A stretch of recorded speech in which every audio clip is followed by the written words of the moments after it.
प्रथम पठन प्रवक्ता जिजिकिएलଙ୍କ ग्रंथरु पाठ 47 अध्याय 1-9 एवं 12 पद। मंदिर एरुंडी तलु जलधार निर्गत हेउथिला। नदीर प्रहार रे अवस्थित समस्त विषय जीवंत हेउथिला। अनंतर देवदूत मते मंदिर द्वार को फराई आनिले। देखिली मंदिरर एरुंडी तलु जलधारा निर्गत होई पूर्व दिग को प्रवाहित हेउछि। कारण मंदिरटी पूर्व आड़कू मुख करिछि। जलधाराटी एरुंडी तलु दक्षिण सीमारू बेदीर दक्षिण दिगरे प्रवाहित हेउछि। तत्पर से मते उत्तर फाटक देई बाहर को आनिले एवं मते बुलाई नहीं पूर्व आड़कू मुख करिथिबा बहिरस्थ फाटक देई बाहर को आनिले। जल दक्षिण पार्श्वरे बाहर को छुटी चली। लोकटी पूर्व दिग को चली थांती। हाथरे तांकर परिमापक रजुटीए थाए। सेथिरे से 1000 हाथ मापी नेले। परे से मते जल मध्य देई चलाई नेले। जल आंठू पर्यंत पहुँचुछि। पुनश्च से 1000 हाथ मापिले एवं मते पुनर्बार जल मध्य देई नेले। वर्तमान जल अंटा पर्यंत पहुँचिलानी। आउ थरे से 1000 हाथ मापन्ते नदीटीए छुटी उठिला। जल क्रमशः बढ़िबाकू लागिला एवं संतरण करिबा पाई मध्य यथेष्ट गभीर थिला। नदीटी पार होई पारिली नाही। तेबे से मते पचारिले, हे मनुष्य संतान, तुमे एहा देखिल? परे से मते नदी कूले कूले फेराई आनिले। फेरिबा पथरे देखिली नदीर उभय कूलरे असुमार वृक्षलता। से मते कहिले, एही जलधार पूर्व अंचल देई आरब आड़े चलीछि। समुद्रर मंथर जलरे मिशिले ताहा सतेज हेब। नदीटी जेउ स्थान देई जीव से सबु स्थानर सरीसृप जीवन पाइबे। नदीटी समुद्र आड़े चलीछि। जेपरि एहार जल ताहार सम्मिश्रण रे सतेज हेब। सुतरां जेउ जेउ स्थान देई नदीटी प्रवाहित हेब समस्त जिनिस जीवन पाइब एवं नदीर उभय कूलरे सर्व प्रकार सुखाद्य वृक्षलता बढ़िब। सेगुड़िकर पत्र मौलिब नाही। फल सर्वदा रहुथिब। प्रति मासरे नुआ नुआ फल हेउथिब। कारण नदीरू जल आसी सेगुड़िक सिंचन करुथिब। सेगुड़िकर फल खाद्य जगाइब एवं पत्र गुड़िक आरोग्य करिब। एहा ईश्वरंकर वाक्य। ईश्वरंकर धन्यवाद। साधु जहनक लिखित सुसमाचार पाठ अध्याय 5 पद संख्या 1-16।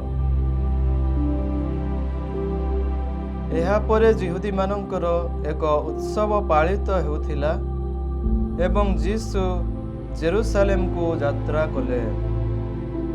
जेरुसालेमर मेष द्वार निकटरे 5टी मंडप युक्त एक पुष्करिणी थिला।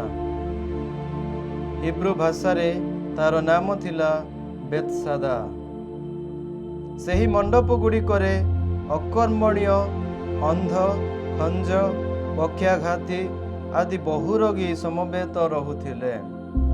सेमाने जल संचालित हेबा समयर अपेक्षारे रहुथिले।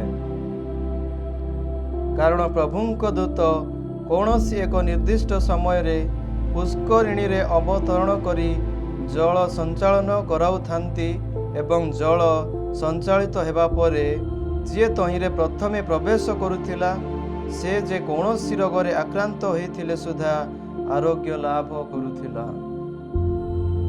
सेठारे जणे लोक थिला जे 38 वर्ष काल पीड़ित थिला। जेतेबेले जीसु तांकु सेठारे पड़ी रहिथिबा देखिले एवं जानिले जे से दीर्घ समयरु सेही अवस्थारे अछि। କାରଣ ପ୍ରଭୁଙ୍କ ଦୂତ କୌଣସି ଏକ ନିର୍ଦ୍ଦିଷ୍ଟ ସମୟରେ ପୁଷ୍କରିଣୀରେ ଅବତରଣ କରି ଜଳ ସଞ୍ଚାଳନ କରାଉଥାନ୍ତି ଏବଂ ଜଳ ସଞ୍ଚାଳିତ ହେବା ପରେ ଯିଏ ତହିଁରେ ପ୍ରଥମେ ପ୍ରବେଶ କରୁଥିଲା ସେ ଯେ କୌଣସି ରୋଗରେ ଆକ୍ରାନ୍ତ ହୋଇଥିଲେ ସୁଦ୍ଧା ଆରୋଗ୍ୟ ଲାଭ କରୁଥିଲା। ସେଠାରେ ଜଣେ ଲୋକ ଥିଲା ଯିଏ 38 ବର୍ଷ କାଳ ପୀଡ଼ିତ ଥିଲା। ଯେତେବେଳେ ଯୀଶୁ ତାଙ୍କୁ ସେଠାରେ ପଡ଼ି ରହିଥିବା ଦେଖିଲେ ଏବଂ ଜାଣିଲେ ଯେ ସେ ଦୀର୍ଘ ସମୟରୁ ସେହି ଅବସ୍ଥାରେ ଅଛି, ତାଙ୍କୁ ପ୍ରଶ୍ନ କଲେ, ତୁମେ କ'ଣ ସୁସ୍ଥ ହେବାକୁ ଚାହଁ?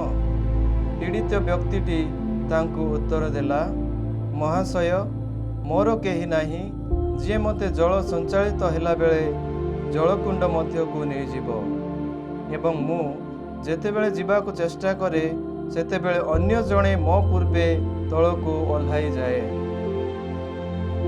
ଯୀଶୁ ତାଙ୍କୁ କହିଲେ, ଉଠ, ତୁମର ବିଛଣା ନେଇ ଚାଲିଯାଅ। ଲୋକଟି ତତ୍କ୍ଷଣାତ୍ ଆରୋଗ୍ୟ ଲାଭ କଲା ଏବଂ ତାର ବିଛଣା ଉଠାଇ ଚାଲିବାକୁ ଲାଗିଲା। ତାହା ଥିଲା ବିଶ୍ରାମ ଦିବସ। ତେଣୁ ଯିହୁଦୀମାନେ ଆରୋଗ୍ୟ ଲାଭ କରିଥିବା ବ୍ୟକ୍ତିଙ୍କୁ କହିଲେ, ଆଜି ବିଶ୍ରାମ ଦିବସ, ବିଛଣା ବୋହିନେବା ତୁମ ପକ୍ଷେ ନିୟମ ବିରୁଦ୍ଧ କାର୍ଯ୍ୟ। ସେମାନେ ସେମାନଙ୍କୁ ଉତ୍ତର ଦେଲା, କିନ୍ତୁ ଯେଉଁ ଲୋକ ମୋତେ ଆରୋଗ୍ୟ କଲେ ସେ ମୋତେ କହିଲେ, ତୁମର ବିଛଣା ଉଠାଇ ନେଇ ଚାଲ। ସେମାନେ ତାଙ୍କୁ ପ୍ରଶ୍ନ କଲେ, କିଏ ସେହି ଲୋକ ଯେ ତୁମକୁ କହିଛି ତୁମର ବିଛଣା ଉଠାଇ ନେଇ ଚାଲ? ଆରୋଗ୍ୟ ଲାଭ କରିଥିବା ଲୋକଟି ଜାଣି ନଥିଲା ଯେ ସେ ବ୍ୟକ୍ତି କିଏ, କାରଣ ଯୀଶୁ ସେ ସ୍ଥାନର ଜନଗହଳି ମଧ୍ୟରୁ ଚାଲି ଯାଇଥିଲେ। ଏହାପରେ ଯୀଶୁ ତାଙ୍କୁ ମନ୍ଦିରରେ ଦେଖି କହିଲେ, ଦେଖ, ତୁମେ ଆରୋଗ୍ୟ ଲାଭ କରିଛ, ପୁନର୍ବାର ପାପ କର ନାହିଁ, ଯେପରି ତୁମର ଆଉ ଅଧିକ ଅନିଷ୍ଟ ନ ଘଟେ। ସେହି ଲୋକଟି ଫେରିଯାଇ ଯିହୁଦୀମାନଙ୍କୁ ଜଣାଇଲା ଯେ ଯେଉଁ ବ୍ୟକ୍ତି ତାଙ୍କୁ ସୁସ୍ଥ କରିଛନ୍ତି ସେ ଯୀଶୁ ବିଶ୍ରାମ ଦିବସରେ ଏକ ପ୍ରକାର ଆଶ୍ଚର୍ଯ୍ୟ କାର୍ଯ୍ୟ କରୁଥିବା ହେତୁ ଯିହୁଦୀମାନେ ତାଙ୍କୁ ନିର୍ଯାତନା ଦେବାକୁ ଆରମ୍ଭ କଲେ।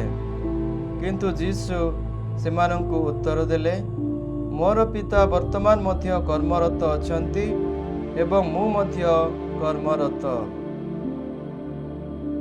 ସେ କେବଳ ବିଶ୍ରାମ ଦିବସ ବିଧି ଭଙ୍ଗ କରୁଥିଲେ ତା ନୁହେଁ, ବରଂ ଈଶ୍ୱରଙ୍କୁ ନିଜର ପିତା ବୋଲି ସମ୍ବୋଧନ କରି ନିଜକୁ ଈଶ୍ୱରଙ୍କ ସମକକ୍ଷ କରୁଥିଲେ। ଏହି ହେତୁ ଯିହୁଦୀମାନେ ତାଙ୍କୁ ହତ୍ୟା କରିବାକୁ ଚାହୁଁଥିଲେ। ପ୍ରଭୁଙ୍କର ପୁଣ୍ୟ ସୁସମାଚାର। हे प्रभु यीशु ख्रीष्ट, तुम्हारा प्रशंसा है।